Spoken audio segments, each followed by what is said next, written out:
நாம் அரசாங்கம் ஒரு திட்டம் போடுகிறோம் என்று சொன்னால் அந்த திட்டம் மக்களுக்கு போய் சேர வேண்டும் என்று சொன்னால் அது அரசு அலுவலர் கையில் தான் இருக்கிறது. அதனால் சொல்லுகிறேன், உங்க அலுவலர் எங்க அலுவலர் கிடையாது. ஏத்து பூரா எங்களுக்கு சலாம் போட்டவங்க தான் இன்னைக்கு உங்களுக்கு சலாம் போட்டுக்கிறாங்க. அரசு அதிகாரி பொதுவானவர்கள் தான். ஜனநாயகத்திலே மக்கள் யாருக்கு ஓட்டு போடுறாங்களோ மாறி மாறி ஆட்சி அமைச்சுக்கிறோம், அவ்வளவுதான். அரசு அதிகாரி பொதுவானவர் தான். அந்த அரசு அதிகாரிகளுக்கு நல்லதே செய்ய வேண்டும் என்று எண்ணிய முதல்வர் யார் தெரியுமா?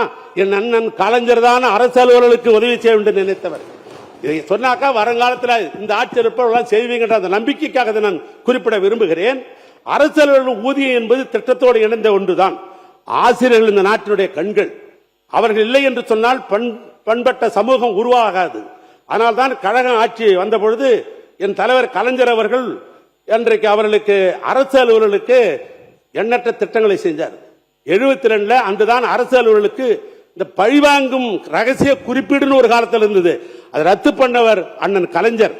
15/1/72 அன்று அரசு அலுவலர்கள் பணிக்காலத்தில் இருந்தால் அவர்களுக்கு வாரிசு உரிமை என்ற அடிப்படையில் பணிகள் அவங்க இறந்தாங்கன்னாக்கா முதலாக இன்றைக்கு லட்சக்கணக்காக இருந்துச்சு.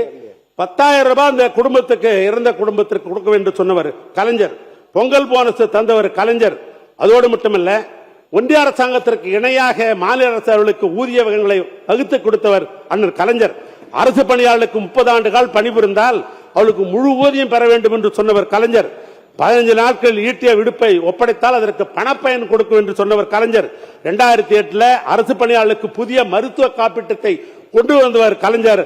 அரசு ஊழியர்களுக்கு ஓய்வு போது பணிக்கொடை 20 லட்சத்திலிருந்து 25 லட்சமாக ஆக்கியது திராவிட மாடல் ஆட்சியில அண்ணன். இதெல்லாம் சொல்லிட்டேன். ஒன்னே ஒன்று நான் கேட்க விரும்புவது இல்ல, நான் ஒன்னே ஒன்று தான் கேட்கிறேன். இது ஒன்னே ஒன்று, பில்டிங் ஸ்ட்ராங் ஆனா பேஸ்மெண்ட் வீக் அப்படின்றது பேசுங்க. முடிச்சிருங்க. பேரத்தவர்களே, 2003 ஒரு முக்கியமானது. இது நாளைக்கு உங்களே கேட்பாங்க, உங்க ஆபீஸ்ல வேலை செய்யறவங்க, ஏங்க எங்களை பத்தி பேசும்போது பெல் அடிச்சிட்டீங்களே அப்படின்னு உங்களே கேட்டுருவாங்க. நம்ம அதுக்காக சொல்றேன், வேற ஒண்ணும் இல்லை. உங்களுக்கு நல்ல பேர் ஒன்றுதான் சொல்றேன். 1/4/2003 ஏற்கனவே பழைய ஓய்வு திட்டம் இருந்தது, அதை ரத்து செய்து விட்டார்கள். அப்ப வந்து ஒன்றிய அரசாங்கம் போட்ட பிரஷர்ல அன்றைக்கு இருந்த ஆட்சியாளர்கள் ரத்து செய்து விட்டார்கள் 2003. அதுக்கு பின்னால் பல போராட்டம். 2003 இருந்து 2026 வரைக்கும் நீங்க எல்லாம் பத்திரிகையில பார்த்திருப்பீங்க, தொலைக்காட்சியில பார்த்திருப்பீங்க, சென்னையே பார்த்தா பல போராட்டங்கள். உறுப்பினருங்க, மானிய கோரிக்கைகளை தாண்டி நீங்க பேசுகிற போது குறுக்கீடுகளும் அவங்க வந்து கிளாரிபிகேஷன் கேட்டா இன்னும் கால தாமதமாகும். உங்களை நீங்க வந்து விரைவாக முடிச்சிருங்க. அனுமதி தரேன் உட்காருங்க. முடிங்க. அதாவது 2003 இருந்து பெரிய போராட்டம் இருந்தது. இப்ப உடனே அரசு அதிகாரிகள் எல்லாம் பார்த்து முதலமைச்சரை பார்த்து கேட்டார்கள். உடனே முதலமைச்சர் என்ன பண்ணாரு கேட்டீங்கன்னா, நம்முடைய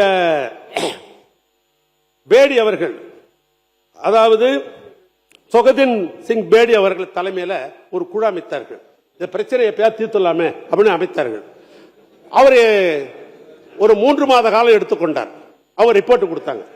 முதலமைச்சர் என்ன பண்ணார், அரசு அதிகாரியும் இந்த ரிப்போர்ட்டையும் சரி பண்ணுங்கன்னாரு. அது என்னுடைய தலைமையில் தான் நிதித்துறை அமைச்சராக இருந்த என்னுடைய சகோதரர் தங்கம் தென்னரசு அவர்கள், அன்றைக்கு கல்வித்துறை அமைச்சர் அந்த அன்பில் மகேஷ் அவர்கள் 3 பேர் கொண்ட ஒரு குழு அமைக்கப்பட்டது.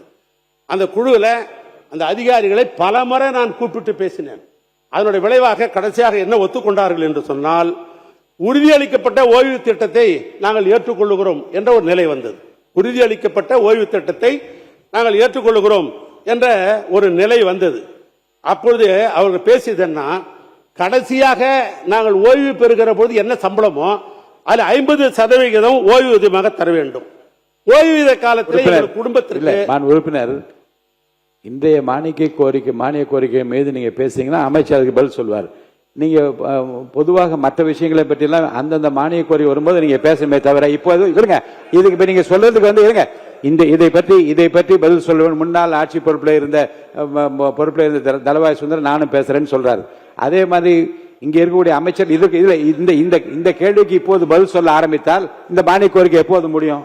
தயவுசெய்து இந்த மானிய கோரிக்கை மட்டுமான விஷயங்கள் நீங்க பேசுவதுதான் பொருத்தமானதா இருக்கும். முடிச்சிருக்கல, நன்றி சொல்லி முடிங்க. அரசு சம்பந்தப்பட்டதுதான் இல்ல, நீங்க சொல்லிருக்கீங்க. இந்த மானிய கோரிக்கை ஒன்னே ஒண்ணு, அவர் நல்லவர், நீங்க நான் சப்போர்ட் பண்றாங்க.